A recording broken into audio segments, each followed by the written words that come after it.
Waalaikumsalam Waalaikumsalam warahmatullahi wabarakatuh. wabarakatuh. Alhamdulillah, Alhamdulillah, nahmaduhu wa nasta'inuhu wa nastaghfiruh wa na'udzu billahi min syururi anfusina wa min sayyiati a'malina.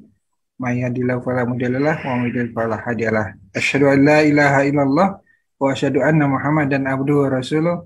Allahumma shalli ala Muhammad wa ala ali Muhammad fil alamin innaka Hamidum Majid. Alhamdulillah, puji syukur kehadirat Allah. Malam hari ini kita berjumpa lagi dalam media Zoom untuk bersilaturahim, tadabur ilmi, berbagi, sharing, dan juga dalam rangka memperkuat iman kita. Alhamdulillah, Allah masih memberikan kesehatan pada kita, memberikan nikmat hidup, umur panjang, sehingga bisa menghadiri acara Zoom ini. Dan yang terpenting adalah daya iman yang masih melekat pada diri kita, mudah-mudahan akan terus terjaga hingga akhir hayat kita.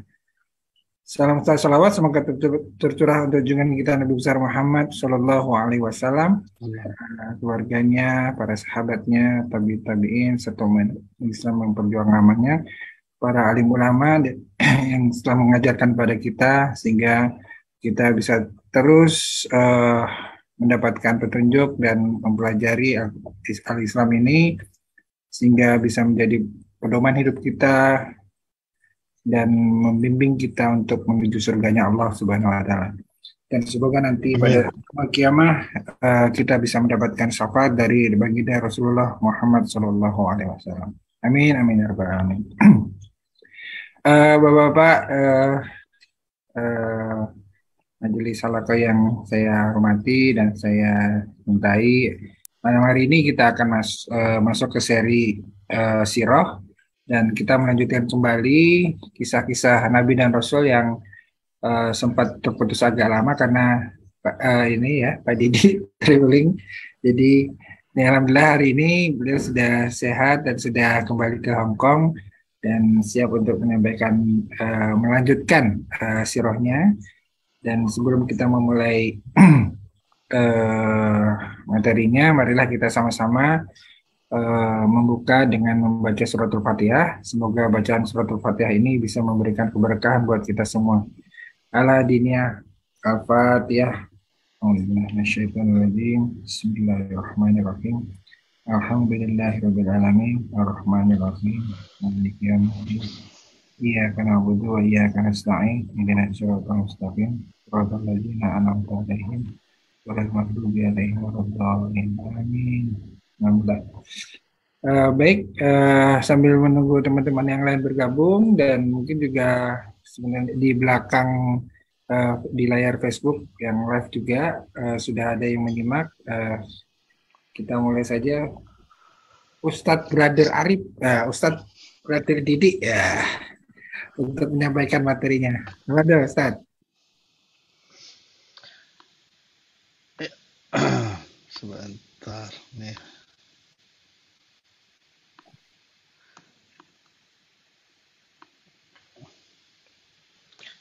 Bismillahirrahmanirrahim. Rabbi shrah li sadri wa yassir li amri wahlul 'uqdatam min lisani yafqahu qawli. Alhamdulillah rabbil alamin.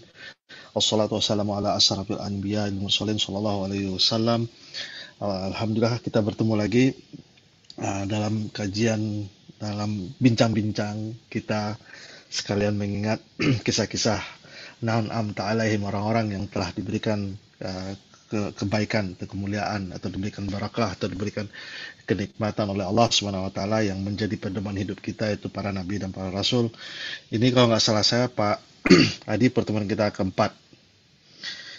Kita udah bertemu 4 kali, 14 Januari, 11 Maret, 3 Juni, dan ini 5 Agustus.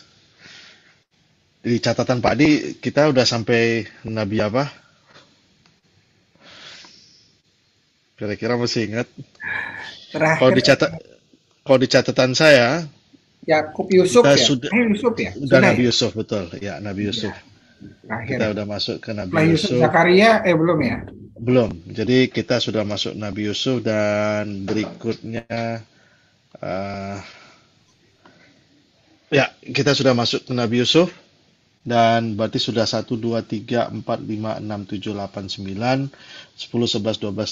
13 nabi. Nabi Yusuf itu dia Rasul. Saya nggak perlu lagi mengkuis apa perbedaan Nabi dan Rasul. Ya, makanya Saya waktu ini yakin. kan ada Yusuf Yusuf Makau nih, Imam Makau nih ya. Jadi saya tidak perlu lagi mengkuis apa beda Rasul sama Nabi. Semua orang, apalagi Pak Bambang udah hafal di luar kepala bedanya Nabi sama Rasul. Jadi sekarang kita masuk ke Nabi yang berikut, yaitu Nabi Ayub alaihissalam. Ada yang tahu bahasa Inggrisnya Nabi Ayub itu apa?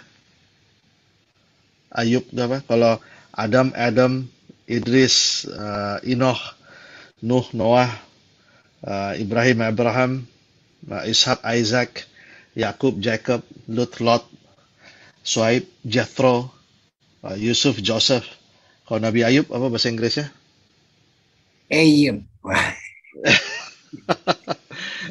Yang pendiri Apple. ah, ah, Pendiri Apple. Siapa pendiri Apple? eh, Job. Jobs, Job. ya, Jobs. Oh, Job. Jobs. Ya, Job. Jobs. Ayub itu Oh, jauh Jobs. ya dari Job ke Enggak jauh lah, J sama Y kan Yusuf dengan Yosef kan. Enggak terlalu ini kan. Ya, Nabi Luth itu apa bahasa Inggrisnya? Lot. Jadi U jadi kayak O. Ya, hampir enggak jauh lah. Ayub Y ganti J, U ganti O, Job kan. Jadi Jobs. Jamaknya Jobs ya kan? Kayak kisah Nabi Ayub alaihissalam. Kisah Nabi Ayub alaihissalam ini adalah kalau secara keturunan dia adalah anak dari keturunan Nabi Ibrahim yang keturunan ke-6. Allah memuji Nabi Ayub alaihissalam dalam Quran disebut sebagai Nabi yang sabar. Uh, Kemudian sekelompok malaikat bertanya siapa makhluk yang paling sabar. Kemudian inilah maka dia sebut Nabi Ayub sebagai Nabi yang sabar. Mungkin kita sudah pernah dengar kisahnya. Nabi Ayub alaihissalam itu diberikan hidup yang panjang. Dia makmur, kemudian dia punya pelayan yang banyak. Kemudian Nabi Ayub itu salah satu ininya dia selalu menolong kaum lemah dan penuh kebajikan. Itu kisah-kisahnya. Jadi iblis pun iri dengan kesabaran dan status Ayub ini dan selalu menggoda. Jadi iblis itu berusaha menghilangkan harta Ayub. Jadi Nabi Ayub itu kehilangan hartanya, tapi Nabi Ayub tetap saja masih menyembah Allah, masih ini. Jadi kemudian gagal, kemudian iblis mencoba menghilangkan keluarganya. Jadi nanti semua anggota keluarganya hilang, jadi meninggal satu persatu, dan terakhir kesehatannya, jadi kesehatannya hilang. Jadi Nabi Ayub alaihissalam atau Jobs itu dia anggota keluarganya hilang, kekayaannya hilang, dan terakhir kesehatannya. Yaitu dicoba dengan itu kisahnya. Dan kisah ini mengingatkan lagi bahwa kisah-kisah ini saya angkat langsung dari bukunya uh, bukunya siapa? Itu jadi lupa. Pak Adi masih ingat bukunya siapa, Pak? Al-Bidayah wal Hinayah. Oh, iya. Ibnu Katsir. Ya, bukunya Ibnu Katsir Bidayah wal Hinayah. Dia kisah para nabi. Ini surat Sad 3844. Allah sendiri memuji dan ambillah dari tangan seikat rumput maka pukulkan dengan itu dan janganlah kamu melanggar sumpah. Sesungguhnya kami dapati Ayub sebagai orang yang sabar dan sebaik-baik hamba. Ini kisahnya ketika itu Nabi Ayub dites, dicoba oleh Allah. Kemudian dia bersaksi, bersumpah. Kemudian untuk menghilangkan saksi dan sumpahnya itu Allah perintahkan dia untuk menggunakan ambil sekat rumput kemudian dipukulnya. Jadi dia tidak memukul saya tapi dipukulnya dengan kain. Jadi dia tidak memukulnya secara langsung, memukulnya dengan yang ringan ya karena dia terlanjur bersumpah. Kemudian Allah menyebut dia itu siapa tuh? Nikmatul, dia itu adalah orang yang sabar. Wajadnahu sabira, dan kami jadikan dia, menemukan dia sebagai orang yang sabar, sebaik-baik hamba. Sesungguhnya dia amat taat kepada Allahnya. Nikmatil abdu, jadi untuk hamba yang betul-betul taat. Jadi kisah Nabi Ayub sendiri, dia diuji dengan sakit luar biasa sakitnya, sampai tidak ada yang mau lihat, jadi kecuali istrinya. Jadi saking udah bau, udah parahnya. Ini saya kebetulan baru-baru ini ya ayah saya kemarin masuk rumah sakit. jadi kena stroke. Jadi apa? Jadi saya tuh sebenarnya memaksakan diri pulang ke Indonesia kemarin itu karena merasa pingin ketemu ibu yang udah sakit, lama sakitnya gitu. Jadi pas saya pulang ke Indonesia kemarin, ibu saya ternyata alhamdulillah tanda-tanda kesehatan lah gitu. Yang terjadi malah ayah saya yang kelihatan sehat sebelum-sebelumnya, pas saya sampai di Jakarta, 2 hari 3 hari kemudian masuk rumah sakit. Jadi memang subhanallah, memang Allah itu maha the best planner ya kita. Saya jadi ayah saya masuk rumah sakit 2 hari kemudian, 3 hari kemudian keluar, kemudian 3 hari kemudian masuk rumah sakit lagi, sempat masuk ICU karena stroke, karena darah tinggi dan stroke. Kemarin sebelum saya pulang balik ke Indonesia, ayah saya udah keluar dari rumah sakit dan tangan sama kaki kirinya itu lumpuh dan ya dan apa ya sulit ya melihat sampai seperti itu lumpuhnya, gimana sibuknya mau ngantarnya ke toilet, ngasih makan, terapinya segala itu. Jadi luar biasa cobaan sakit tuh, apalagi dan saya menyaksikan sendiri ayah saya di tengah sakitnya seperti itu sampai apa ya sampai susah berpikir gitu dan jadi gampang tersentuh, jadi gampang emosional. Jadi waktu itu saya memang teringat, waduh luar biasa kalau kita dicoba sama Allah dengan sakit itu. Saya waktu kemarin Pak Bambang, saya kemarin di Bandung kena COVID saya. Jadi istri saya kena dulu 3 hari kemudian, 2 hari tetap saya, tapi istri cuma 3 hari langsung sehat. Saya malah yang lumayan parah ya, sempat sakit kepala sampai dari sakit saya jatuh sakitnya pas di hotel. Kemudian saya mau balik dari Bandung balik ke Cimahi itu sampai berhenti di tengah jalan, nggak kuat saya bawa mobil gitu.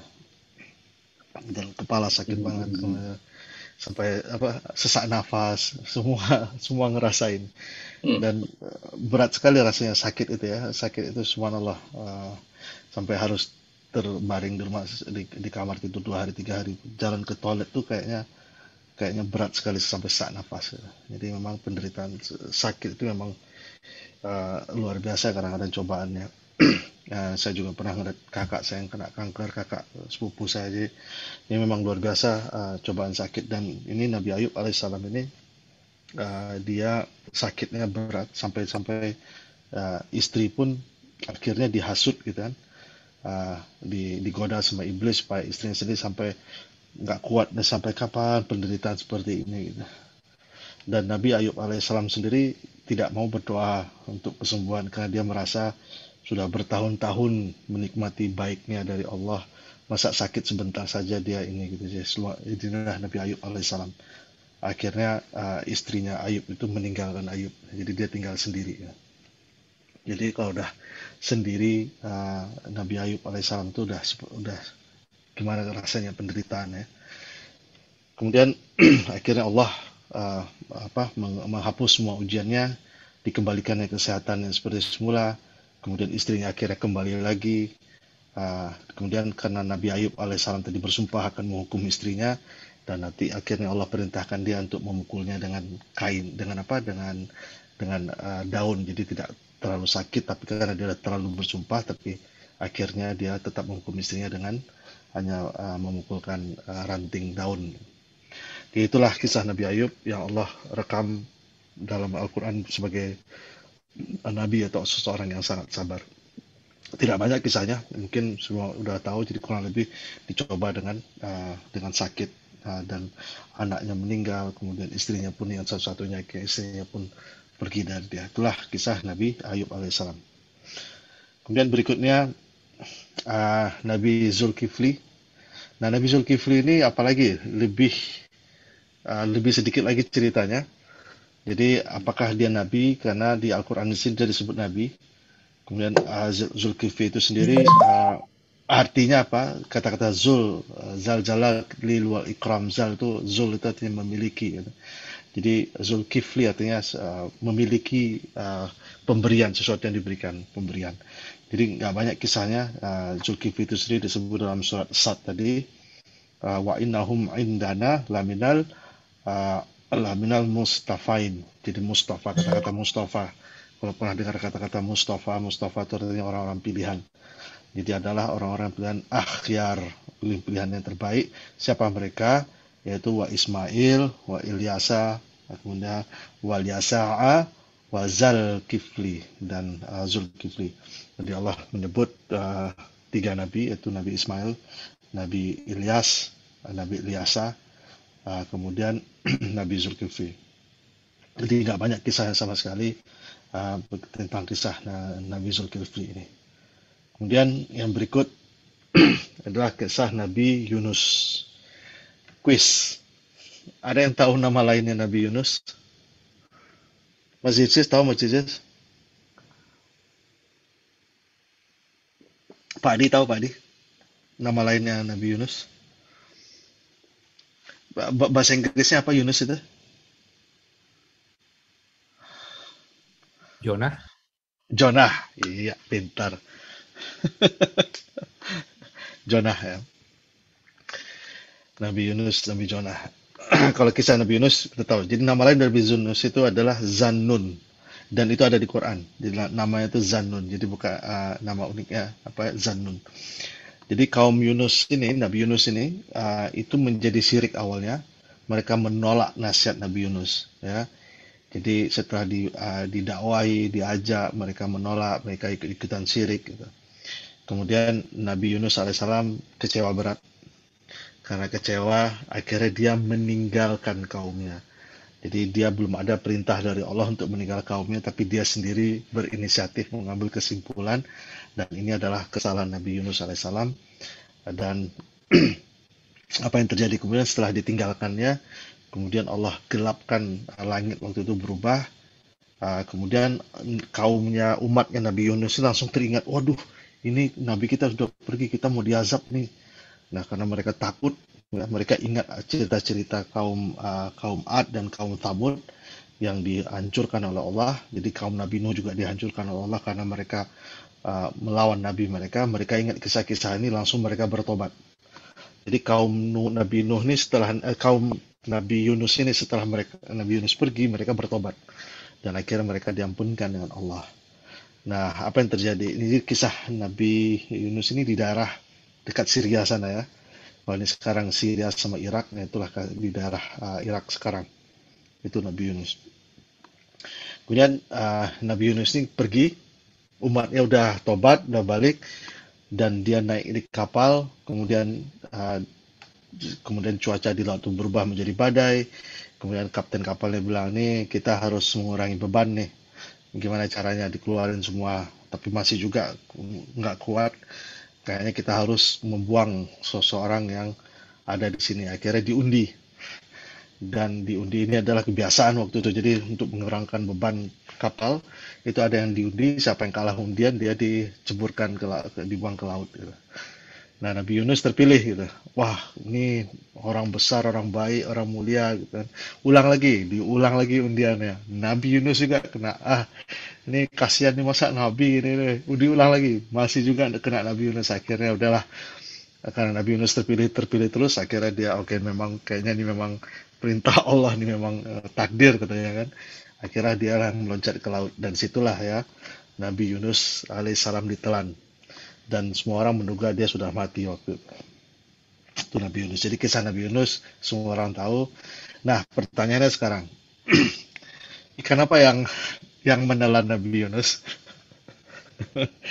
saya sering ditanya, tahu binatang ikan yang terbesar di dunia itu namanya blue whale.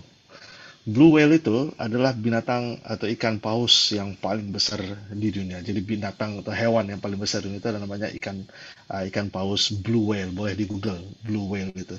Blue whale itu binatang yang paling besar. Makannya adalah binatang yang paling kecil, yang disebut dengan krill, kayak udang kecil, sekecil kukunya kelingking ini. Itu yang dia makan. Dan sekali makan itu bisa bertonton jumlahnya. Uniknya, besarnya blue whale ini, mulutnya, kalau dia mangap besar-besar, lubang mulutnya hanya segede bola voli. Boleh di Google itu. Jadi, hanya segede bola voli. Jadi walaupun dia buka mulutnya besar-besar, tapi liang yang masuk ke dalam perutnya itu hanya sebesar diameter itu sebesar bola voli. Jadi karena makanannya memang kecil-kecil, ya. Jadi kalau kepala manusia masuk nyangkut di situ gitu. Jadi kalau misalnya kita ada orang menduga-duga bahwa yang menelan Nabi Yunus itu blue whale, enggak mungkin karena pasti nyangkut di kepala gitu. Ya, tapi ikan apa? Walau alam, pokoknya ikan aja.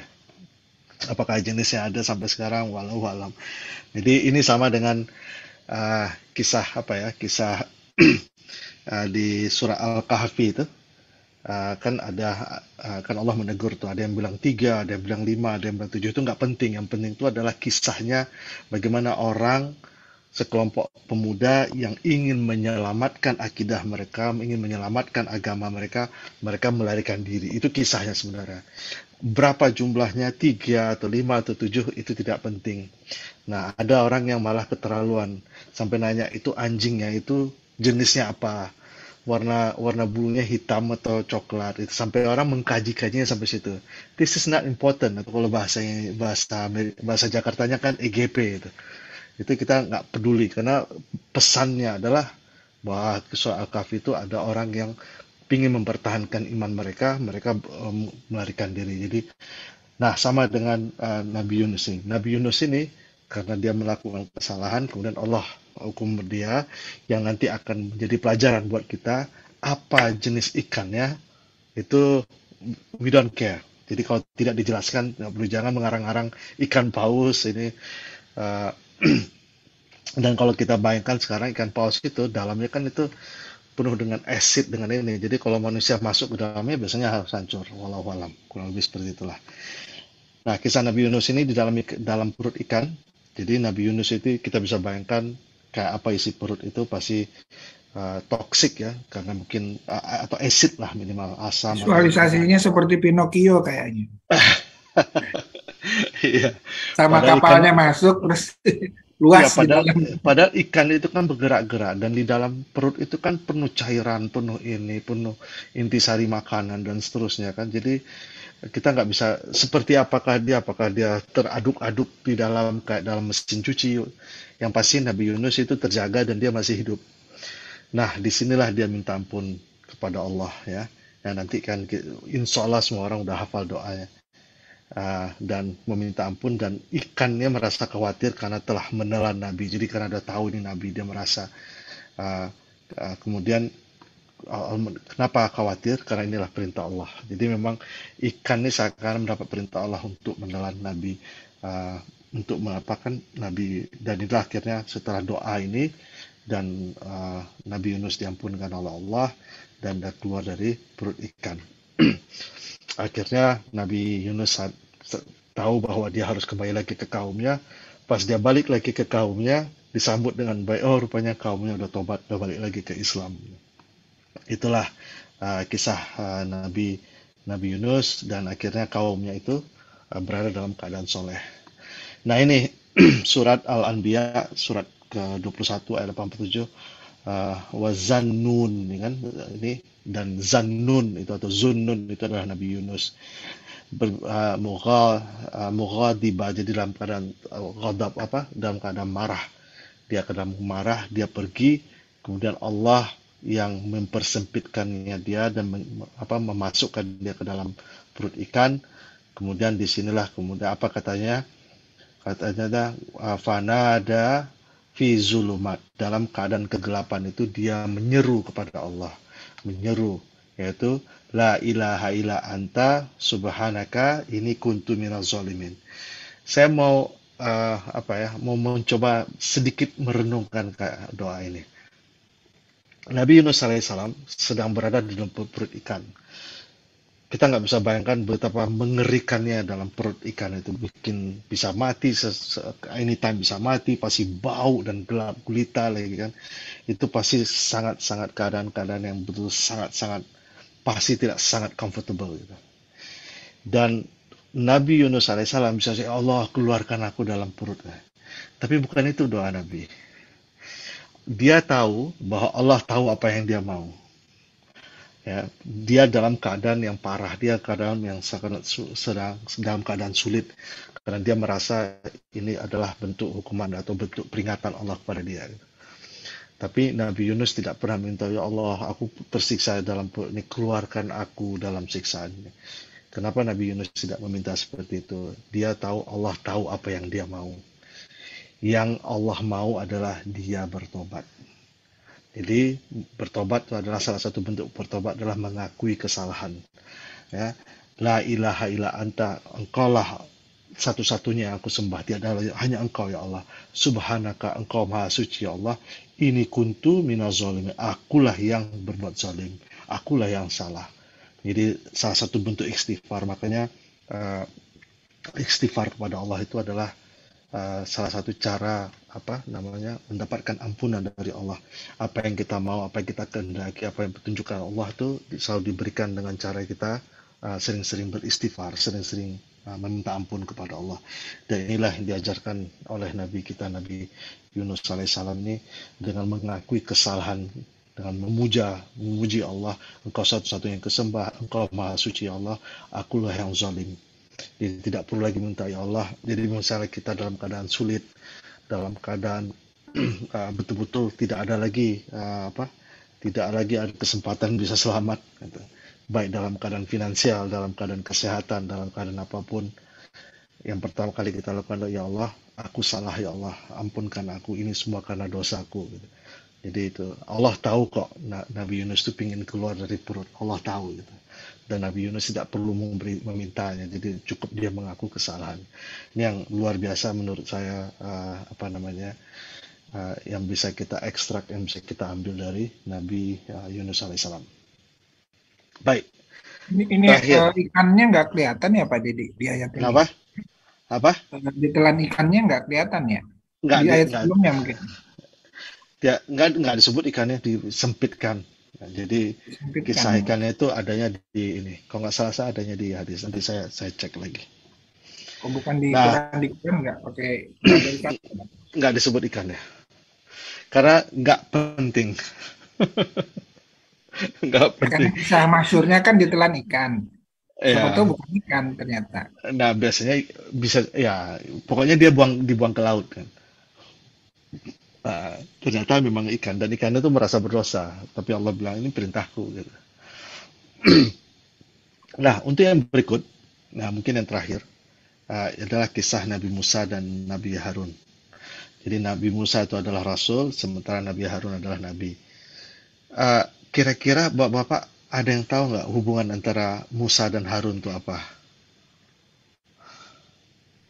Harun ponakannya, Bu? Sepupu ya? Pak Imam Makau, apa hubungan antara Harun dan Musa? Baik-baik saja. Sepupu, Pak ya. Sepupu? Mas Sesa gimana? Apa hubungan mereka berdua nih? Yang baik mungkin, Pak. Hubungan mereka baik-baik saja ya? Iya. Pak Adi, apa hubungan mereka, Pak Adi? Ini kan Musa kan diasuh Firaun waktu kecil kan ya. Iya. Iya, betul. Harun ini tangannya tolong di atas semua, jangan menggoogle. Harun ini yang saya tahu kan hands up please, jangan menggoogle. partnernya Musa kan, partnernya. Iya, partnernya.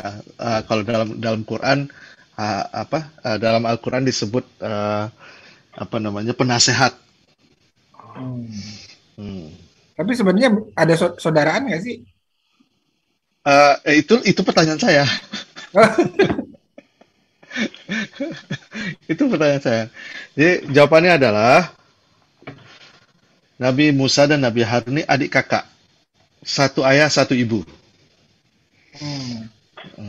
Hanya saja Nabi Harun lebih tua. Hanya saja Nabi Harun lahir ketika Firaun tidak membunuh bayi.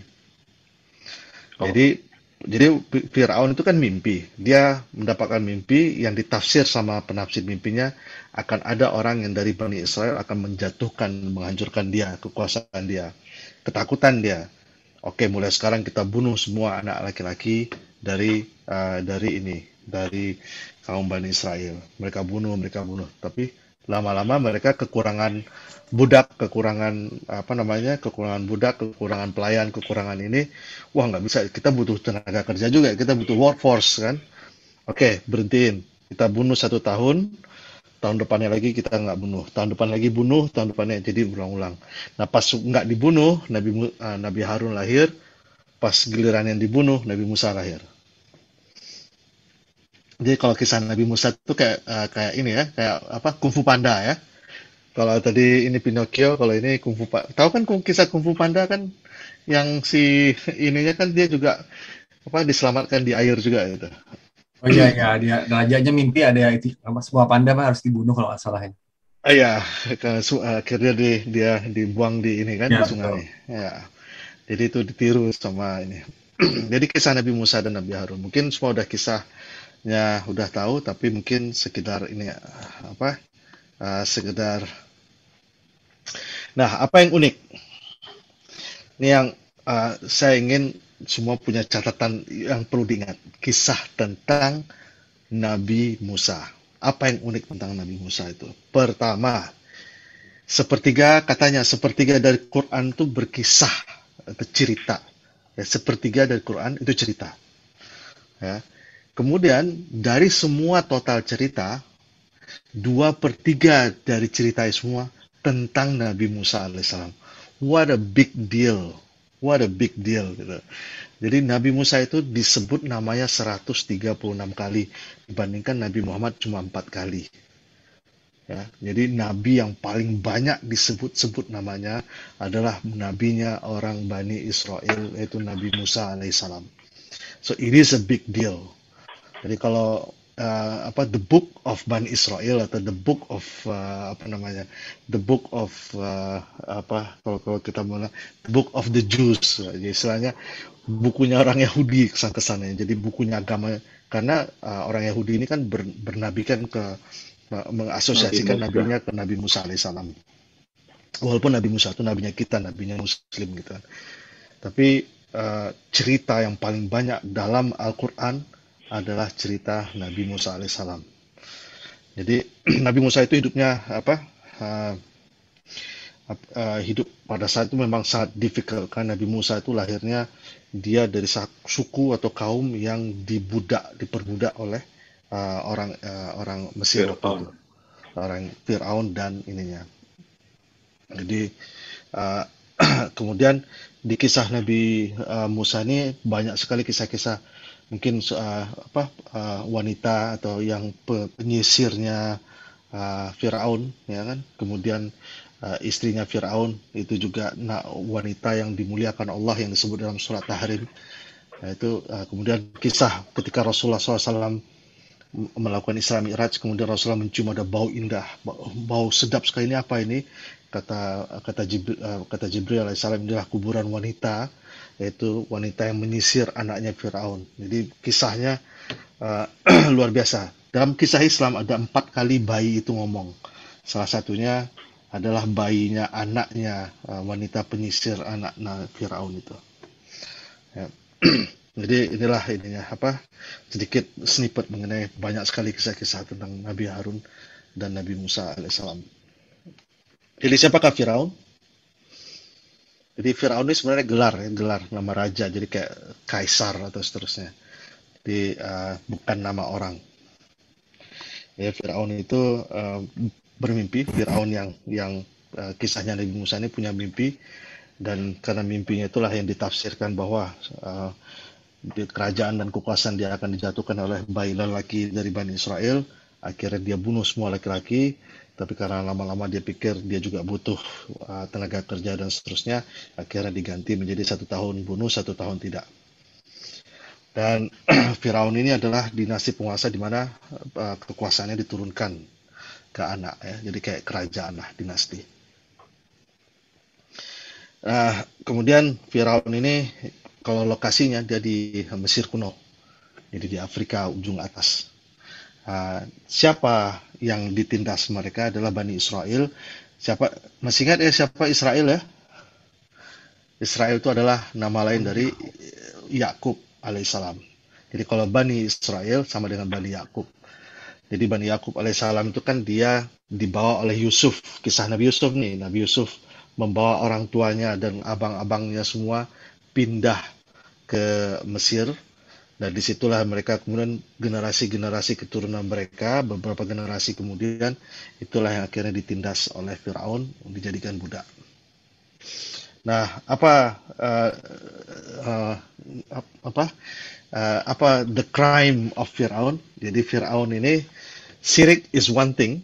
Firaun lebih hebat daripada syirik. Bukan hanya dia melakukan syirik, malah dia mengangkat diri dia sebagai Tuhan. Ini iblis saja mungkin bisa minta tanda tangan sama Firaun nih. Udah lebih hebat daripada ini ya. Dia bukan hanya sekedar syirik, malah dia mengaku dia sebagai Tuhan. Nah, keluarganya Imran atau bapaknya Nabi Musa dan Nabi Harun. Jadi Harun lahir ketika di tahun tidak dibunuh. Kemudian Nabi Musa lahir ketika tahun dibunuh. Nabi Musa juga punya kakak perempuan, anak sulung perempuan. Ini saya ambil kisahnya, saya sarikan semua dari surat Al-Qasas ya, surat Al-Qasas ayat 27. Kemudian nah, Nabi Musa semua tahu dia diangkat anak oleh istana menjadi anak angkatnya Asia. Jadi Asia ini juga disebut istrinya Firaun yang imannya tinggi. Jadi dia nanti akhirnya termasuk 3 wanita mulia ya, yang disebut dalam surat Tahrim surat ke-66. Jadi Nabi Musa dibesarkan di istana, diberikan Allah kenabian, kekuatan dan hebat dan seterusnya. Ini bunyi dari mana tuh? Pak Adi. Oh ya, sorry. Oke. Pernah dengar kisahnya mungkin. Jadi suatu saat Nabi Musa lagi berjalan, dia lihat ada orang Bani Israel sama orang Mesir, kemudian orang Mesirnya dianiaya, dipukul. Kemudian Nabi Musa akhirnya mencoba melerai, mencoba memisahkan. Akhirnya Nabi Musa secara tidak sengaja membunuh orang Israeliat itu, yang membunuh Bani Israel itu. Dan kemudian ya kejadian itu terulang lagi. Akhirnya Nabi Musa menjadi buronan dan dia tidak ditangkap dan seterusnya. Akhirnya itulah Nabi Musa melarikan diri. Nah, ada yang bilang tempatnya pergi larinya Nabi Musa itu, atau di Madian itu, ada 2 yang bilang bahwa itu dia lari ke keluarganya Nabi Syuaib. Ada yang bilang bukan Nabi Syuaib, jadi hanya ke keluarga, ke daerah Madian.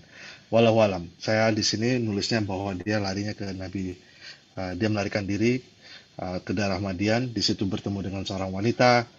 Nah, ini hebat. Saya lupa mengutip doanya Nabi Musa ini. Jadi Nabi Musa ini melarikan diri buronan. Kemudian nggak ada kerjaan, kemudian nggak ada punya siapa-siapa. Katanya dia berdoa, ya Allah, aku pokoknya apa aja yang kau beri aku ambil gitu. Tiba-tiba dilihatnya ada seorang wanita yang minta tolong, yang dia tolong akhirnya untuk memberi minuman kepada hewan-hewannya. Kemudian wanita ini terkesima dengan santunnya Nabi Musa dan seterusnya. Kemudian perempuan ini bercerita kepada ayahnya, saya tadi ketemu laki-laki, ini agaknya berbeda, nggak usil. Biasanya kalau laki-laki kalau nolong perempuan kan ujung-ujungnya tukar-menukar nomor telepon kan. Bukan itu yang dilakukan Nabi Musa. Jadi memang bagus sekali yang namanya khaya itu, bagus sekali kisahnya. Jadi kisahnya bukan berarti dalam Islam itu laki-laki sama perempuan nggak boleh berinteraksi. Tapi yang dilakukan Nabi Musa adalah kamu ngapain di sini? Saya mau ngasih minum, nggak bisa ngasih minum. Sini saya bantu, gitu ya. Ngapain di sini Mbak? Iya nih, saya nggak ada diskusi seperti itu, nggak ada. Jadi dialognya singkat-singkat dan tanpa harus ini. Ngapain kamu di sini? Saya mau kasih minuman buat hewan saya. Sini saya tolong. Dia pergi, dia kasih minuman karena banyak laki-laki di sana pun susah ngasih minuman. Akhirnya kan Nabi Musa karena dia perawakan ini dan kuat dan seterusnya dia bisa kasih minum. Habis sudah dikasih minum semua kambing-kambingnya, dia kembalikan, ini kambing-kambingnya, dia langsung pergi gitu. Jadi tidak ada menukar nomor telepon dan alamat dan seterusnya. Jadi bagus sekali kisahnya sebenarnya. Jadi memang Allah sampai mengisah, sampai ketika berjalan pun Nabi Musa yang di depan. Jadi supaya bukan perempuan yang di depan, bukan. Jadi tidak ada jadi khaya itu modesty dalam bahasa Inggrisnya dijaga. Nah, ketika perempuan ini, wanita ini bercerita ke orang tuanya ini orang unik nih, panggil dia lagi. Akhirnya ditawarin sama ayahnya perempuan ini, dikasih pekerjaan, tempat tinggal, dan dinikahkan. Tuh. Jadi kalau ada masalah, udah nggak punya kerjaan, buron, nggak punya tempat tinggal, dengan doanya, kemudian apa yang Allah beri, Allah kasih dia pekerjaan, Allah kasih dia tempat tinggal, Allah kasih dia istri. Jadi ini perlu nih baca tuh doanya Nabi Musa alaihissalam. Saya lupa mengutipnya. Akhirnya singkat cerita, setelah 10 tahun menetap dan berkeluarga, kemudian Allah perintahkan dia untuk kembali ke Mesir. Nah, akhirnya ketika wahal ataka hadithu Musa isra'ana ron faqala li ahlihim kuthu. Jadi Nabi Musa itu kemudian lagi dalam perjalanan, dia sampai di lembah tua, kemudian terdengar suara Allah. Allah memerintahkan dia dan mengangkat dia menjadi nabi, kemudian diperintahkan untuk menuju ke Fir'aun. Ishaba ila Fir'aun innahu tagha, dan akhirnya doanya Nabi Musa ini hampir semua orang hafal. Pak Adi hafal kan doanya kan? Yang Rabbi shrah li sadri wa yassir li amri wahlul 'uqdatam min lisani yafqahu qawli. Itu adalah doanya Nabi Musa ketika Allah ishaba ila Fir'aun innahu tagha. Pergilah kamu ke Firaun karena Firaun itu sudah sangat very wicked. Kemudian Nabi Musa berdoa, dan berdoa itu dicatat Allah di Quran, dan sampai sini menjadi doa yang selalu dibaca ketika kita hendak menghadapi sesuatu. Biasanya dipakai untuk sebelum buka ceramah, atau kalau misalnya sebelum interview bisa juga tuh, kalau sebelum interview baca doa itu. Jadi Rabbi shrah li sadri wa yassir li amri, gampangkanlah urusanku, wahlul 'uqdatan lisani, bukalah simpul di lidahku, artinya jadikan aku bisa menyampaikan kata-kataku, wahlul 'uqdatan min lisani yafqahu qawli, sehingga mereka mengerti ucapanku. Kalau dalam bahasa sehari-hari biasa saya pakai, ya Allah jadikanlah yang apa aku sampaikan ini, sebelum saya mulai tadi, yang apa aku sampaikan ini bukan dari lisan saya ke telinga, tapi dari hati saya ke hati bapak-bapak yang ada di sini. Jadi kurang lebih segitu. Kemudian terjadi dialog dengan Firaun dan terjadilah pertandingan ahli sihir. Jadi nanti kita tanggal 13 Ruqyah ya Pak Adi ya. Jadi kisah sihir ini nanti akan kita angkat lagi nih. Jadi saya singkatkan saja.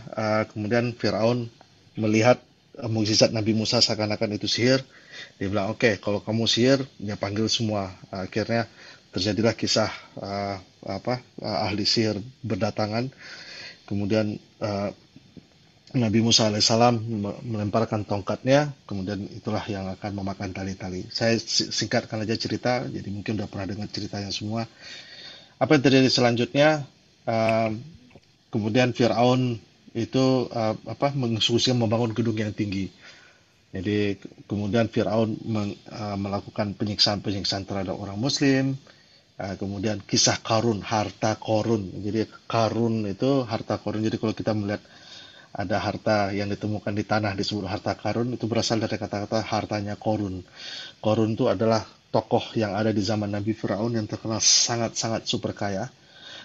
Tapi karena membangkangnya dia ke Allah tenggelamkan dia, Qarun itu, makanya hartanya ditelan bumi. Makanya hingga kini kalau ada orang menemukan harta di bumi disebut hartanya Qarun.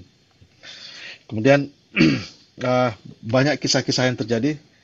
Jadi Allah turunkan wabah, kemudian kemarau, kemudian banjir. Setiap kali Fir'aun dan para pembantunya udah nggak tahu apa yang mereka lakukan terhadap kemarau, oke, panggil Nabi Musa. Nabi Musa berdoa, hilang kemaraunya. Kemudian Fir'aun bilang, ini memang kemarau, memang saatnya mau berhenti. Begitu juga akhirnya terjadi banjir. Mereka udah nggak bisa lagi melakukan apa yang bisa mereka lakukan tentang banjir ini. Panggil Nabi Musa. Nabi Musa berdoa, ya Allah. Kemudian banjirnya menghilang. Kemudian Fir'aun bilang, ini memang waktunya banjirnya hilang. Jadi memang berulang-ulang sekali. Nah, Fir'aun ini menolak tanda-tanda dari Allah. Jadi sampai diturunkan belalang, kutu, dan katak. Jadi memang luar biasanya Fir'aun ini menolak Allah. Jadi dia memang makanya nanti pas dia sebelum meninggal di laut itu kan dia sempat mengaku, ya aku bertobat mengaku kepada Allahnya. Tapi udah saat itu dia udah melihat kematian, maka tobatnya tidak diterima. Kemudian akhirnya semua sedikit yang mengikut Nabi Musa, dan akhirnya Nabi Musa membawa semua para pengikutnya itu melarikan diri dari Mesir. Nah, saya nggak mau Sungai banyak Nil cerita. menjadi darah itu cerita yang mana ya? Kok belum? Kenapa? Kenapa? Sungai Nil menjadi darah ini. Sungai Nil menjadi Ya, darah. sungai Nil itu menjadi merah, merah kayak darah. Jadi ke darah semua. Jadi satu demi satu Allah menunjukkan kekuasaan. Jadi dengan ada wabah belalang, jadi di mana-mana belalang. Akhirnya mereka nggak sanggup apa-apa, mereka panggil Nabi Musa berdoa, belalang itu hilang. Mereka pikir, ini memang saatnya hilang. Setelah belalang, kemudian kutu. Seluruh negara itu didatangi dengan kutu. Kemudian kata, dan seterusnya. Sampai akhirnya sungai Nil berubah menjadi darah pun. Kemudian pas itu audio dari mana tuh? Pak, maaf mau nanya, Pak. Mengapa ini belum tahu jawabannya saya. Mengapa Allah begitu perhatian terhadap Fir'aun, Pak? Mengapa?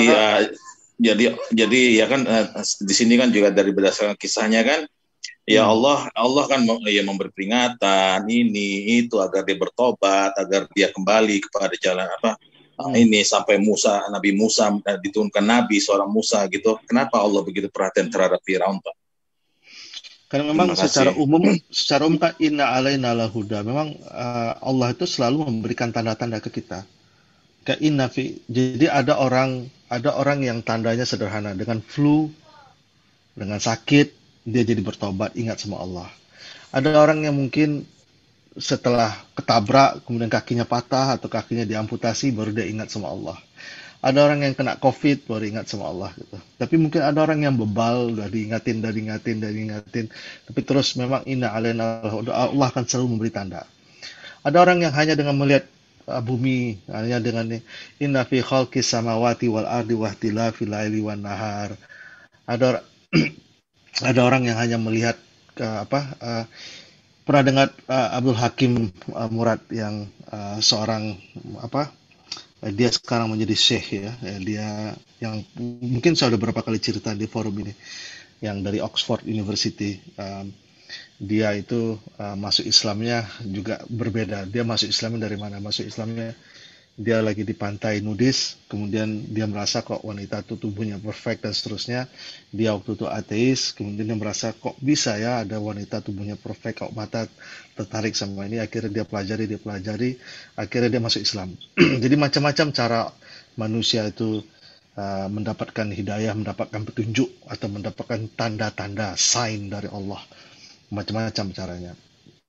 Dulu juga saya pernah kisahkan ada teman saya di Hong Kong ini dari Australia, kemudian dia main di bar dan seterusnya, ketemu semua orang Indonesia, kemudian mereka berkumpul, nggak tahu yang benar apa-apa.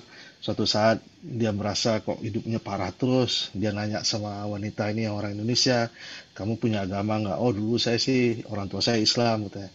Kenapa? Ya saya udah inilah, katanya. Akhirnya dia pelajari Islam, belajar sendiri, akhirnya datang ke MCHK, akhirnya syahadat. Jadi macam-macam caranya. Nah, jadi pertanyaannya, kenapa kok Nabi Musa? Ya itulah, jadi Allah menunjukkan ke kita bahwa Allah akan selalu memberikan tanda-tanda itu. Gitu. Nah, untuk ukuran Fir'aun ya kayak gini, karena dia udah penguasa, udah merasa dirinya Tuhan, ya untuk dia tanda-tandanya kurang lebih seperti ini. Gitu. Dan untuk pelajaran buat kita juga. Jadi itulah ini. Kemudian sedikit yang mengikuti Nabi Musa. Gimana Pak Rian? Terjawab ya kurang lebih ya? Iya baik Pak. Ya. Terima kasih. Jadi melarikan ke Mesir, kemudian setelah mereka melarikan diri dan keluar dari Mesir, mereka ternyata masih ada budaya-budaya syiriknya masih membekas di mereka.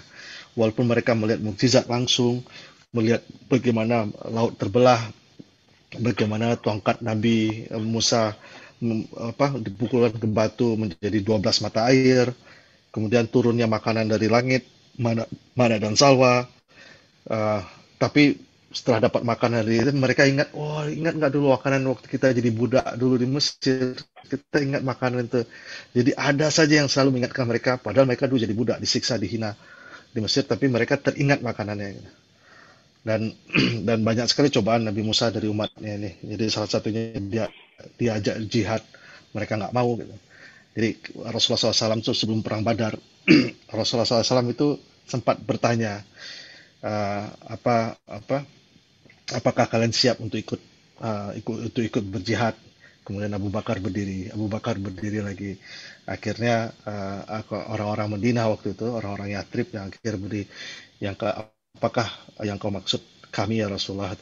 Kami tidak akan mengingkari engkau seperti umatnya Nabi Musa mengingkari. Jadi Nabi Musa itu ketika mengajak umatnya berjihad itu nggak ada yang mau berjihad kecuali cuma 2 orang. Jadi itu kisahnya saya ambil dari kisah surat Al-Maidah 20-24. Saya cepatkan aja terus ya, karena ini kisah mengenai Nabi Musa. Memang karena panjang kisah Nabi Musa ini. Salah satunya adalah ketika Nabi Musa mohon, kemudian Nabi Musa pindah berpuasa 40 hari. Apalagi ya, kemudian turunlah Puasa 10 Muharram juga ada hubungannya dengan Nabi Musa ya? Yang 10 Muharram? ada ya kayaknya ya. Saya nggak begitu saya lupa ingat kisahnya itu. Puasanya Bahwa Bani Nabi Israel Musa, juga kan? ya ini puasanya Bani seperti apa kurang lebih puasanya, nggak ada detailnya, Pak. Saya nggak tahu kalau ada detailnya. Kemudian 10 perintah Tuhan, the Ten Commandment, ya, sampai ada filmnya. Nah, di sini ada berhala. Jadi ada orang-orang Nabi Musa, pengikutnya Nabi Musa atau umatnya Nabi Musa, ketika ditinggal oleh Nabi Musa, mereka meminta dibuatkan berhala yang berbentuk anak sapi. Jadi Nabi Musa, itulah yang kisah itu muncul kan. Jadi mereka Samiri muncul, mereka melihat, wah ini ada anak sapi dari emas, ada bunyinya gitu. Kemudian ada suaranya, akhirnya mereka melakukan menyembah itu. Dan Nabi Harun itu sampai nggak kuat menahannya. Kali ini apain berbuat syirik, tapi Nabi Harun nggak kuasa. Ya akhirnya Pak Nabi Didi, Musa. mohon maaf, ini ketika ini peristiwa yang seperti ini udah di luar Mesir ya? Setelah nyebrang nyelamat dari Ya, Firaun. ya. Jadi walaupun mereka sudah diselamatkan, udah melihat sendiri mukjizatnya, tapi gampang mereka terpleset. Jadi ketika ditinggal puasa selama 40 hari itu, mereka dalam 40 hari itu tiba-tiba udah nyembah sapi emas. Itu sampai-sampai Nabi Musa marah sekali, dia cekik itu Nabi Harun. Kenapa kamu biarin mereka gitu kan? Jadi seperti itulah mereka gampang terjatuhnya gitu. Jadi memang pelajaran buat kita. Jadi kadang-kadang kalau kita melihat, makanya nggak henti-hentinya kadang-kadang dalam ceramah-ceramah Ustadz sering ingat, kita harus bersyukur kepada Allah dengan nikmat iman dan takwa. Jadi nikmat yang diberikan Allah itu salah satunya adalah nikmat iman. Banyak orang yang masih belum tahu cara menyembah Allah, masih menyembah ciptaan, masih menyembah hewan, masih menyembah yang lain. Nah, kemudian ada di antara mereka yang menyembah berhala, dan waktu itu hukumannya adalah hukum mati. Jadi kemudian Musa alaihissalam menunjuk 70 orang untuk bertobat. Mereka malah ingin bicara dengan Allah langsung. Akhirnya mereka yang 70-an ini disambar petir dan mereka dihukum mati. Itulah ini. Dan Nabi Musa memohon kembali, dan akhirnya 70 orang yang mati jadi dihidupkan lagi. Jadi ini kisahnya. Banyak sekali memang kisah-kisahnya. Kemudian kisah sapi, saya nggak mau ulang, terlalu banyak. Apalagi kisahnya nih, terlalu banyak. Khidir perlu nggak cerita ini mungkin cerita surat Kahfi ya. Nah, akhirnya Nabi Musa memang banyak penderitaan dari umatnya sendiri, dan umatnya akhirnya Nabi Harun lebih meninggal duluan. Kemudian ini yang kisah dulu Pak Bambang pernah nanya nih, kok bisa Nabi Musa mukul malaikat gitu kan? Saya ingat tuh pertanyaan Pak Bambang.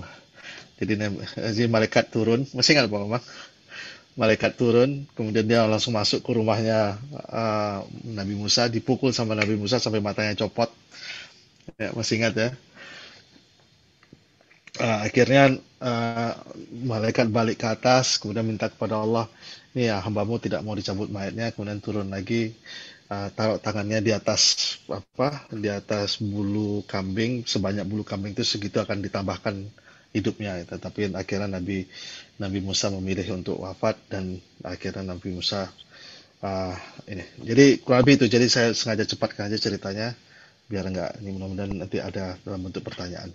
Itu saja dulu mungkin Pak Adi kisahnya biar nggak terlalu larut. Ya, Nah, oke, berarti Nabi Harun dan Nabi Musa mungkin enakannya mungkin yang face to face nih cerita Nabi ini. Sebenarnya banyak sekali hikmah-hikmah yang bisa kita ambil dari setiap rangkaian ya. cerita itu. Tapi ya saya Ambilkan cepatkan. hikmahnya nih, sebenarnya. Kalau dari Nabi Yusuf kemarin kan gimana menghadapi godaan, Ya. kegantengan. Kalau Kalau Nabi dari Ayub kan kesabarannya, dengan kesabarannya ya. ya. Tapi ada Yang yang tadi unik. kisah anaknya meninggal itu sebelum dia sakit ya. Kalau Nabi Ayub tadi. Iya, jadi satu-satu. Jadi keluarganya meninggal, kemudian akhirnya sakit parah, tinggal istrinya gitu, dan istrinya akhirnya pergi lagi. Tapi Jadi nanti udah punya anak lagi kan akhirnya ya. akhirnya nanti dia sembuh, istrinya balik, akhirnya punya anak lagi, dan baik lagi kekayaannya. Dengan Ada yang sama unik ya. ada yang unik dengan kisah Nabi Ayub alaihissalamnya adalah di mana dia tidak mau meminta kesembuhan gitu. Saking malunya dia merasa Allah sudah bertahun-tahun memberi dia kebaikan gitu. Jadi apa namanya, luar biasa cara dia memandang nikmat yang diberikan itu. Jadi pernah suatu malam ada kisah di Nabi Muhammad SAW yang hampir senada, yang menurut saya agak senada gimana cara memandang nikmat yang diberikan Allah itu. Jadi orang bertanya kepada ibu kita Aisyah radhiallahu anha ketika itu Nabi Muhammad sudah meninggal. Ya Ami, ya ibu, apa yang engkau paling berkesan tentang Nabi Muhammad SAW? Kemudian Aisyah tercengang sebentar, kemudian dia menjawab. Ini yang bagi saya luar biasa sekali jawabannya. Rasulullah senang bersamaku. Jadi Rasulullah spending time at night with me gitu. Dan dalam keadaan senang itu, kemudian Rasulullah bangkit dan pamit kepadaku. Ya Aisyah, bolehkah engkau izinkan aku untuk aku menyembah Tuhanku? Jadi untuk Rasulullah SAW sholat tahajud, Rasulullah itu seakan-akan pamit ke Aisyah. What a romantic scene gitu. Jadi ini namanya cinta segitiga, aku, istriku, dan Allah gitu kan. Jadi saking akrabnya Rasulullah sama istrinya, untuk sholat tahajud saja Rasulullah tuh seakan-akan pamit, ya Aisyah, izinkan aku menyembah Tuhanku. Dan Aisyah menjawab kurang lebih seperti ini, ya aku mencintai apa yang kau cintai, dan aku senang melihat engkau bersolat gitu. Hanya saja malam itu, kata Aisyah radhiyallahu anha, ada yang unik. Apa itu?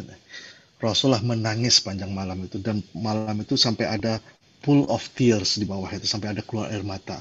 Dia Rasulullah malam itu tahajud sampai menangisnya lama.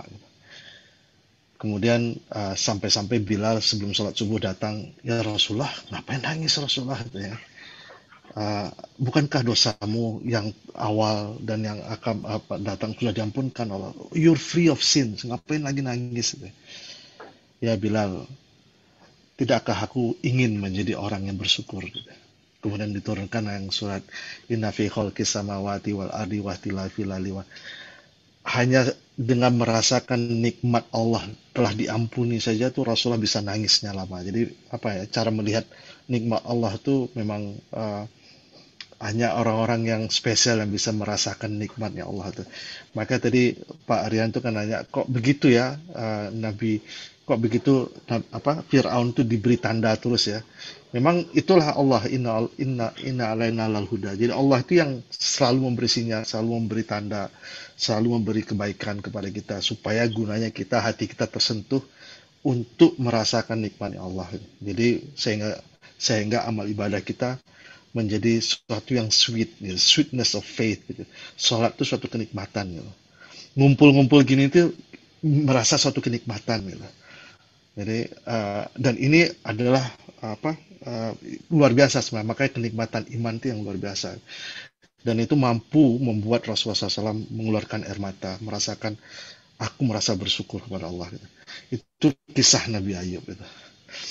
Dia sampai nggak tega meminta, ya Allah sembuhkan aku karena sudah bertahun-tahun diberi kebaikan. Gitu.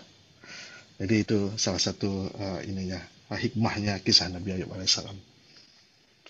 Tapi kan kalau sakit kita boleh berdoa untuk minta Oh kesembuhan. boleh. Iya. Tapi itu kan sebenarnya boleh, cuma kan paradigmanya Nabi Ayub itu berbeda gitu. Hmm. Paradigmanya berbeda. Tapi lihat apa yang dia dapat abis itu.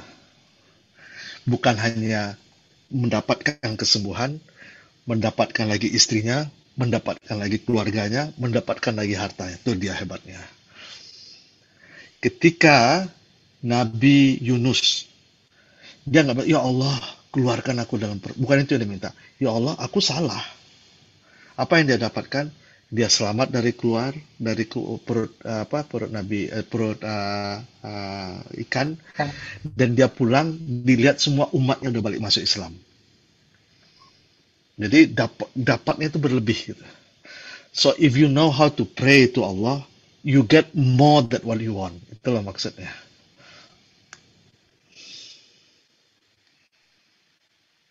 Ya, jadi prakteknya gimana? kalau dalam Prakteknya gimana? peribahasa itu ya, dalam peribahasa ulam dicinta apa? Pucuk dicinta Uh, ulam tiba. pucuk dicinta ulam tiba. Tahu nggak artinya apa? Siapa yang orang Melayu di sini? Ini saya yakin nggak semua ngerti itu. Pucuk itu, Pucuk. pucuk itu ujungnya daun, jadi belum menjadi daun. Ya, dia belum menjadi daun. Dan dia itu akan dimakan, akan disantap setelah dia besar menjadi daun untuk dimakan. Gitu.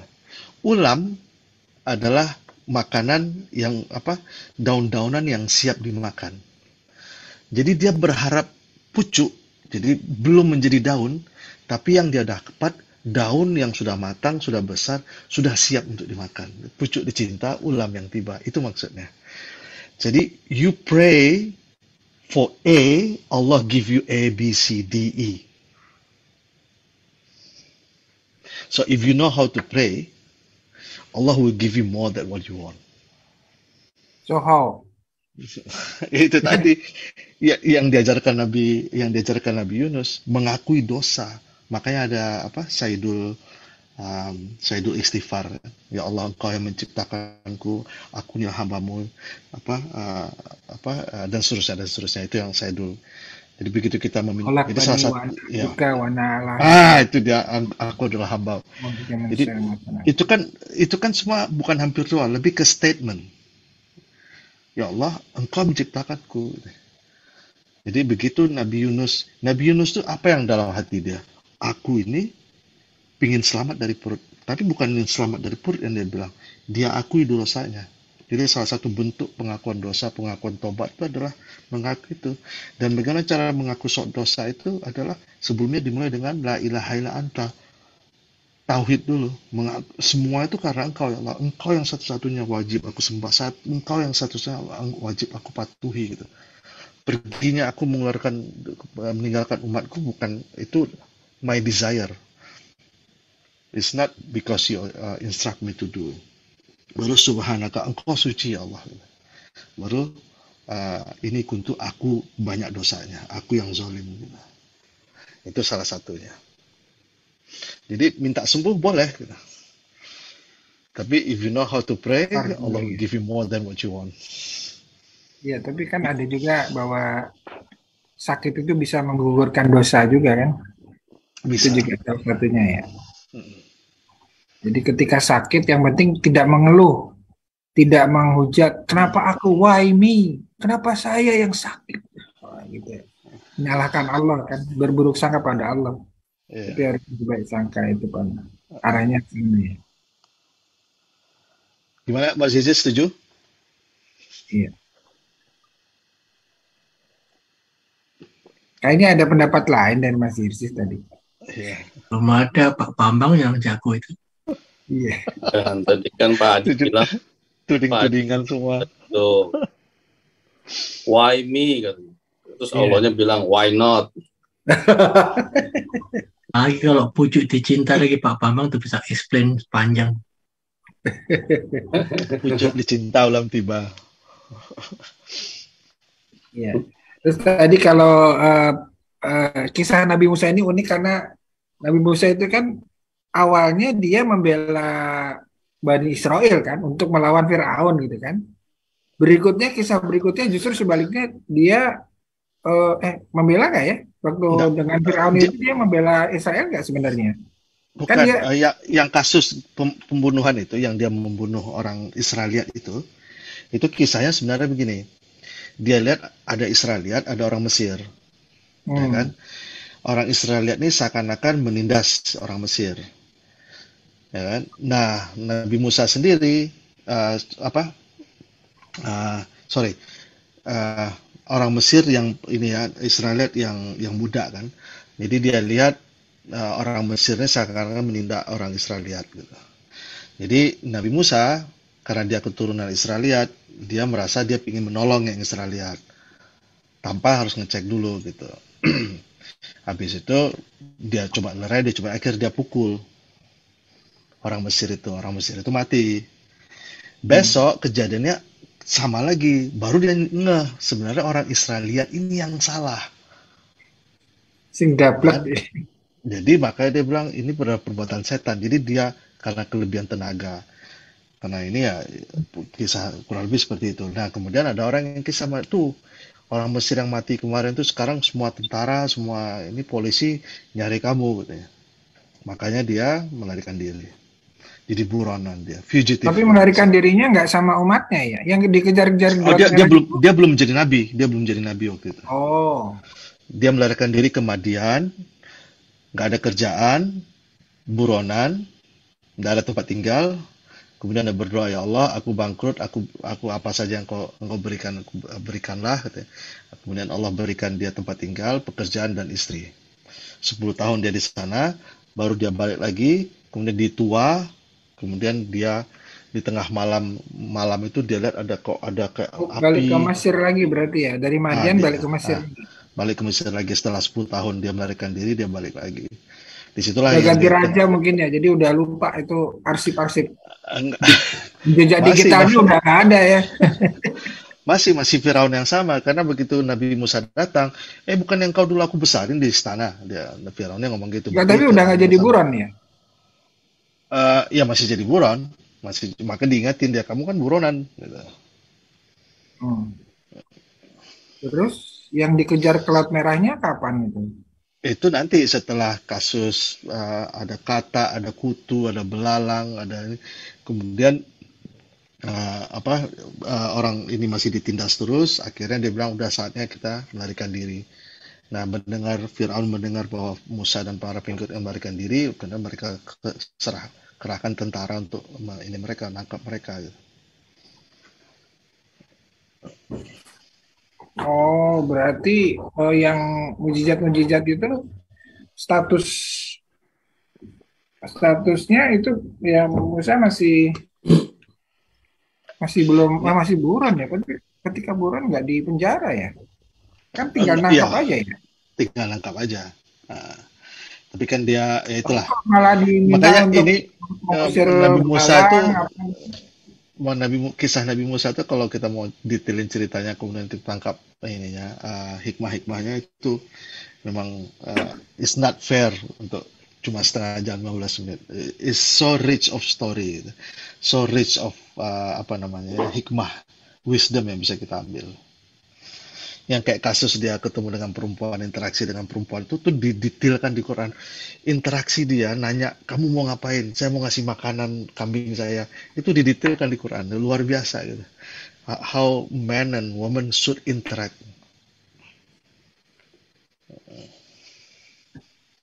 Tapi mungkin itu bisa ini berbeda.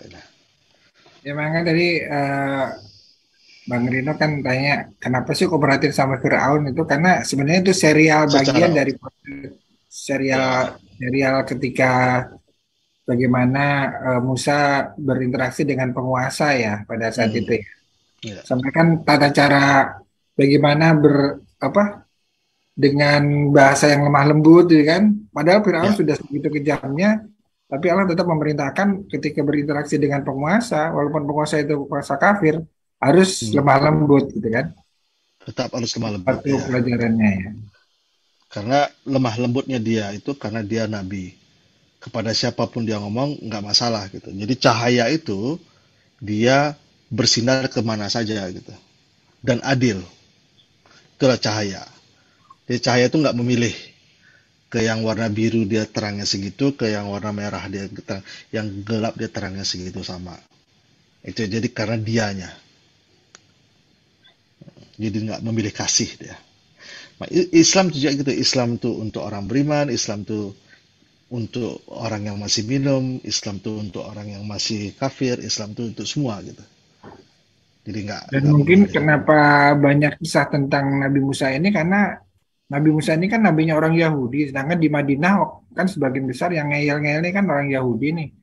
Makanya di seolah-olah merimain di kitab Taurat Hmm, mereka kan untuk kurang. Ya kan salah udah satu udah tahu hikmahnya lah. ceritanya ini, ingat nggak? Tahu kan ceritanya, ingat nggak? Gitu kan? Hmm, Untuk hmm, mencocokkan, gitu ya. bisa Kira-kira jadi seperti itu ya. untuk Sehingga mengingatkan mereka ya. begitu banyaknya ini karena di Madinah kan banyak orang Yahudi yang Hmm, memang menunggu kedatangan Nabi sebenarnya, cuma dia ingkar karena kok bukan dari golonganku orang Yahudi yang malah nabinya, malah dari orang Arab.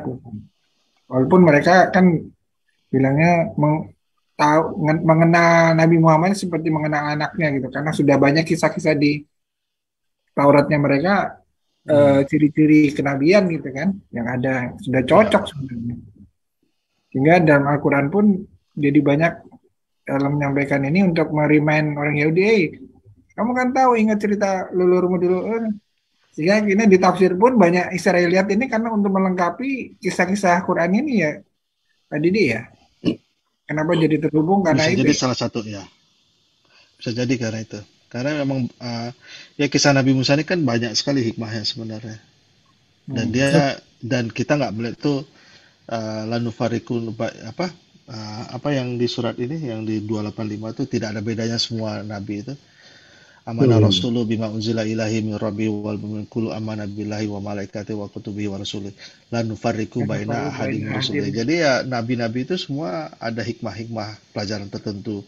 Hmm. Dan kisah-kisah para nabi itu adalah yang menginspire nabi kita Nabi Muhammad SAW. Iya, Makanya paling wahal banyak ataka disebut ya, hadithu.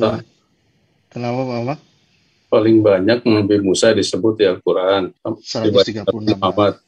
Cuman surat Musa nggak ada kan? Toha Surat itu. surat ya nggak ada, tapi surat Kasas, surat itu kan semua Nah, kisahnya. iya, tapi kalau Nabi Muhammad kan Al-Baqarah aja surat tentang Muhammad. Nabi Musa banyak.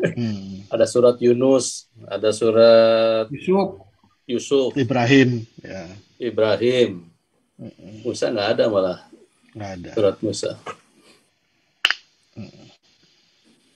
Mas Wahyu tadi kayak mau bertanya, silakan Mas Wahyu, monggo. Mau tanya Pak,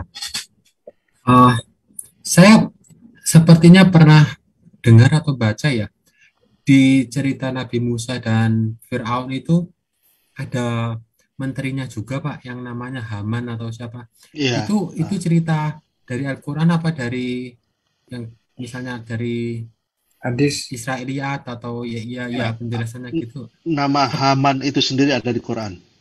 Itu chief engineer-nya Firaun. Itu berpengaruh terhadap, kan kadang kalau dengarkan ceramah sepertinya Firaun jadi jahatnya seperti itu, ada faktor pengaruh Hamannya sehingga orang yang di sekeliling kita mungkin juga akan berpengaruh pada kita. Itu apa benar apa enggak Pak? Apa memang sudah dasarnya Firaun itu sendiri yang jahat Firaun gitu? itu sendiri kan dia kan memang raja. Jadi Firaun itu kan raja kan, kaisar lah. Dan dia dari anaknya raja. Biasanya memang anak raja ya penguasa lah. Jadi memang dari awal dia memang turun keturunan dari penguasa. Apakah pengaruh Haman, saya mungkin secara spesifik kayaknya nggak, karena Haman itu sendiri anak buahnya Firaun. Dia ini ada yang unik cerita. Saya ini ya cerita mengenai Haman ini agak unik. Saya pernah mendengar kisah. Jadi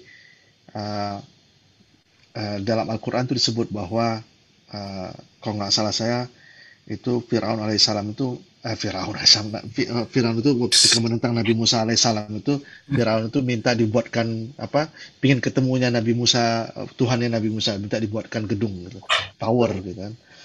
Kemudian tower itu dia minta kepada chief arsiteknya gitu, itu yang namanya Haman itu. Nah, nama Haman itu sendiri ada di Quran. Jadi ketika waktu Quran berkisah tentang Haman, itu para arkeolog, saya lupa kejadiannya kapan ya, pada beberapa arkeolog Egyptologi Mesir kuno itu mentertawakan itu. Oh, Haman itu nggak ada tokoh Haman itu, kata mereka. Tokoh Haman itu saya lupa kisahnya kurang lebih seperti tapi tokoh Haman itu nggak ada. Haman itu tokoh berapa ratus tahun sebelumnya atau apa gitu bagi mereka kan. Nah, begitu mereka bongkar piramida dan ini, kemudian mereka menemukan nama Haman itu di piramida itu, mereka kaget gitu. Dan seakan-akan membenarkan, oh ternyata Quran benar gitu. Itu berarti bangunan tinggi itu piramid itu maksudnya? Yang dimaksud di sini? Enggak, piramid itu kan kuburan. Oh, berarti ada lagi bangunan yang tinggi? Enggak. Zaman itu dibuatin kayak tower gitu. Nah, Bapak-bapak mungkin tahu, siapa yang udah pernah ke Mesir ke sini? Ini Mas Andri itu yang paling dekat tuh dengan Iya, Mas Andri main ke Mesir dong, Mas Andri. Udah pernah ke Mesir belum? Saya pernah, udah pernah ya? Apa isinya piramida itu? Tapi saya nggak menjelajah sampai ke situ. Gimana? Pak Bambang, apa isinya piramida itu, Pak Bambang? Ya itu. Harta karun. Kuburannya raja-raja itu. Dan mumi, Pak Bambang ya. Mumi dan, ya. Dan apa? Dan apa ya itu ya? Hartanya raja-raja. Bukan. Ya, semua hartanya dan isi kekayaannya dan semua, bahkan yang saya dengar juga ini hampir sama dengan yang di Xi'an, yang di Cina itu, Terracotta Warriors itu. Terracotta. Jadi tentara sampai iya, jadi kaisar emperornya Cina itu waktu dia mati, dia ingin membawa pasukannya, semua harta-harta dia ke alam barzah lah istilahnya kan. Jadi patung-patung itu, jadi kisahnya kan orang-orang tentara-tentara dia tuh dibunuh semua, begitu dia mati dibunuh semua tentaranya, kemudian dibuatin patung-patungnya, patung-patung itu yang dikubur bersama dia gitu. Jadi kalau nanti dia bangkit di alam sana, patung-patung itulah yang menjadi makanya pas para arkeolog itu pas menggali patung-patung itu, mereka kaget di Terracotta Warriors itu. Karena setiap patung yang ratusan bahkan ribuan patung itu nggak ada yang mukanya sama. Karena satu patung itu merepresent satu orang, satu patung satu band. Jadi luar biasa kos kematiannya luar biasa itu. Oh, itu bukan disuruh baris terus disihir jadi batu tuh. Enggak, dibunuh semua tentaranya. Dibunuh semua tentaranya, dibuatin patungnya. Itu yang saya dengar mengenai Terracotta Warriors. Gara-gara ngeliat Medusa, jadi batu. Nah, saya dengar kurang lebih kasusnya Firaun itu begitu dia mati, ya pelayan-pelayannya apanya juga atau apakah ikut dikubur, saya kurang tahu. Mungkin Bapak ada yang tahu lebih detail. Kurang lebih ya itu kuburannya gitu. Jadi maaf Pak Didi, jadi sebenarnya pertanyaan saya tadi itu, maksud saya jadi perlu saya tambahin ya. Jadi Allah itu terlihat seperti sangat perhatian dengan Firaun kan, yang sebagai seorang raja kan di dalam sejarah nggak hanya Firaun ya, Raja Namrud, ada siapa tuh yang ditulis Babil ya, maksudnya yang begitu perhatiannya gitu ya kepada Firaun ini, kenapa gitu, ada apa ya gitu, maksudnya yang benar-benar ya diberi tanda ini agak beriman gitu, tapi ternyata mengecewakan gitu ya. Sedangkan kalau dengan raja-raja lain di dalam sejarah seperti biasa aja ya gitu ya, bahkan langsung dibikin mati gitu ya. atau bahkan dikasih belalang gitu istilahnya gitu. Kalau pada Firaun ini banyak sekali perhatian Allah itu. Ya dari diberi tanda-tanda ini itu gitu. Ya itu mengapa? Apakah ada jawabannya di Al-Qur'an tadi?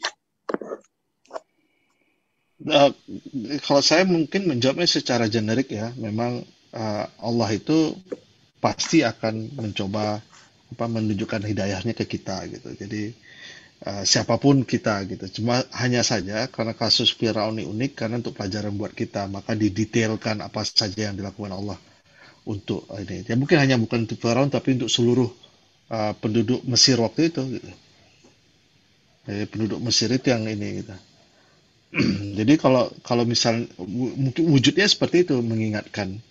Kalau misalnya kaumnya Nabi Nuh ya juga mendapatkan seperti kayak misalnya kaumnya Nabi Yunus tadi kan. Jadi mereka digelapkan malam, digelapkan siang, mereka langsung kaget, mereka ingat, oh ini yang dulu kaum Thamud di ini, kaum Ad di gini. Jadi mereka bisa ingat. Jadi salah satu caranya adalah ya macam-macam. Caranya mengingatkan bahwa diingatkan tanda-tanda kebesaran Allah lah dalam bentuk itu. Jadi secara umum Allah itu akan memberikan petunjuk-petunjuknya kepada kita semua secara umum. Inna alaina lal huda. Jadi kamilah yang memberikan hidayat, memberikan petunjuk itu, memberikan jalan itu. Cuma caranya macam-macam setiap manusia, dan karena kasus Fir'aun ini unik karena dia memang kisah Nabi Musa itu paling banyak di Quran, maka kisahnya didetailkan, dia menjadi unik. Jadi cerminan buat kita bahwa kepada Fir'aun saja Allah seperti itu, apalagi pada kita gitu. Jadi kalau Fir'aun aja seperti itu, apalagi kepada kita.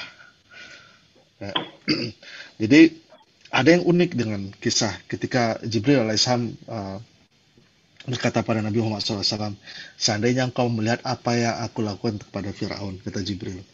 Apa itu, wahai Jibril, kata Rasulullah SAW.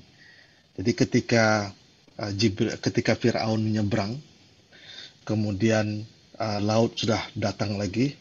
Jadi pada detik-detik itu Fir'aun sudah tahu, wah, baru dia mau sadar gitu kan. Tapi udah telat, tobatnya nggak diampunkan. Jadi kalau orang udah mau mati itu tobatnya nggak ini. Pada seperti itu dia membuka mulutnya, Fir'aun. Ingin, ya Allah aku mau bertobat, kurang lebih seperti itu. Jibril alaihissalam masuk ke laut itu, dia sumpelkan pasir-pasir dan itu ke mulutnya Fir'aun. Tahu kenapa aku lakukan itu, kata Jibril alaihissalam? Aku takut kalau dari mulutnya keluar aku bertobat kepada Allah dan Allah ampunkan dosanya. Subhanallah. Itu saking besarnya ampunan Allah. Kalau Fir'aun saja bisa terancam untuk diampuni, apalagi kita. Apalagi kita. Jadi gitu cara memandangnya gitu. Jadi kenapa Allah perhatian sama Fir'aun? Kalau pada Fir'aun saja Allah perhatikan, apalagi kita. Yang dosanya dibanding Fir'aun nggak ada apa-apanya. Jadi kurang lebih begitu cara memandangnya, insyaallah. Mungkin dari maksudnya Pak Rian ini, kenapa Fir'aun gitu sebagai contohnya? Karena mungkin Nabi Musa itu pas pada zamannya ya Fir'aun lah itu yang paling raja yang paling top gitu, yang ngaku sebagai Tuhan. Kalau Ibrahim kan Namrud gitu kan, itu juga kan dimasukin juga. Mungkin itu Pak Rian kayaknya. Ya, betul Pak Amal. Ya, tadi kan relasinya the worst of the worst. Mungkin karena yang paling keterlaluan mungkin gitu ya. Karena paling Tuhan kan. Yang paling keterlaluan ya. Yang lain yang raja-raja zalim yang lain nggak ada mengakui sebagai Tuhan ya. Jadi itu mungkin ada, pasti ada juga. Cuma mungkin tidak didetailkan ceritanya. Jadi artinya gini, ini the worst of the worst saja Allah care. Apalagi kita gitu harusnya. Makanya di surat surat Toha ayat 84 itu. Jadi ketika ishaba ila fir'auna innahu tagha. Jadi Allah perintahkan pergilah ke Firaun, dia tuh sudah melampaui batas. Tapi itu ayat 43. Di ayat 44-nya itu faqula lahu qaulan layyina. Itu yang luar biasa kata-kata itu. Jadi apa kata-kata itu? Artinya gini, Bicara berdua. ishaba ila Firaun innahu tagha. Kata Allah, ya Musa, pergi ke sana ke Firaun, berdakwah ke dia, kasih Lemah pengertian lembut. dia, tapi ucapkanlah dengan lemah lembut. Artinya Mudah-mudahan. apa? Apakah Allah tidak tahu Firaun akan masuk neraka? Allah tahu. Allah tahu bahwa Firaun itu tidak akan pernah bertobat. Allah tahu. Tapi that's not important. What important, you Musa ngomong lemah lembut sama dia. Nah, Mudah-mudahan. siapa orang yang lebih dahsyat zalimnya dibanding Firaun? Nggak ada. Makanya hati-hati kita ngomong sama orang yang masih mungkin imannya atau amalnya masih dikit atau mungkin masih belum Islam, dan hati-hati ngomong sama mereka gitu. Ketika Nabi Musa, nabi yang termasuk nabi yang paling mulia, salah satu ulul azmi, itu diperintahkan Allah untuk ngomong layina. Layina tuh kayak kalau bahasa Minangnya lunak gigi daripada lidah gitu. Harus lemah lembut ngomong itu. Apalagi kita ngomong sama non muslim, itu tidak ada apa-apanya dibanding dengan Nabi Musa ngomong ke Firaun. Jadi apa itu istilahnya? Pak Rian tuh is a spot on banget pertanyaannya. This is worst of the worst. One of the most noble prophet itu Nabi Musa. One of the worst human being. Ya, sampai-sampai iblis saja mungkin minta tanda tangan sama. Itulah yang Firaun tuh. The worst human being. Sama one of the noblest human being. Diperintahkan orang yang noblest human being itu untuk ngomong sopan santun sama orang the worst human being, the baby killer. Yang mengenai tadi Pak Didi bilang Jibril menyumpal itu, saya kalau nggak salah di Al-Quran ada juga ya, yang Jibril menyumpal mulutnya Fir'aun dengan pasir itu ya. Itu yang kalau saya ingin tahu juga itu seizin Allah atau kemudian ada kisah nggak akhirnya Jibril dimarahin oleh Allah gitu, atau memang itu seizin Allah itu atau inisiatifnya Ya, Jibril itu bagaimana? Ya, Dibiarkan. Jadi kan sebenarnya dia tuh juga udah batas tobatnya udah lewat kan. Jadi tapi hikmah dari kisah itu adalah orang seperti Firaun, the most zalim people, the baby killer, itu masih punya kesempatan untuk tobat. Masih, dan dia kalau tobat pun masih diampuni. Seperti itulah. Gitu. Sama dengan kisah orang yang bunuh 99 itu kan. Membunuh 99 orang. Jadi itulah ghafar dan ghafurnya Allah. Gitu. Makanya Rasulullah pernah semua orang tuh masuk surga kecuali yang nggak mau, karena udah ghafurnya. Apalagi bulan Ramadan, apalagi nanti ada 9 Muharram, puasa ini itu obral maghfirahnya Allah gitu. Kalau nggak diambil keterlaluan banget gitu, berarti orang ini nggak mau masuk surga gitu. Jadi Allah tuh obral ya di di Ramadan, obral di ini, obral nanti ada kita kalau nak ngambil keterlaluan gitu. Sementara orang dikasih manik-manik mancik-mancik di McDonald, orang bisa ngantri berhari-hari kan. Ini apalagi ini obral surga gitu, nggak mau orang ini ya kan. So worst of the worst gitu. Dan itu ayat berapa? Al-Qasas 44 ya tadi ya, berbicara kamu berdua. Ya. Berarti bukan ini juga, bukan Musa aja tuh ya, sama si Harun ya. Iya, dia karena perintahnya kan udah berdua. Kan dia udah yang ayat 20-annya kan dia bilang Harun akhi, jadikan wazir, jadikan Harun itu wazirku, pendampingku, Harun akhi, itu Harun itu abangku. Jadi udah berdua dia. Kata-katanya itu fakula dan berbicaralah kamu, kula itu untuk dua orang, plural, dual plural. Jadi kamu berdua, sama dengan fabiyai alai rabbikuma, ma itu kamu berdua, plural 2.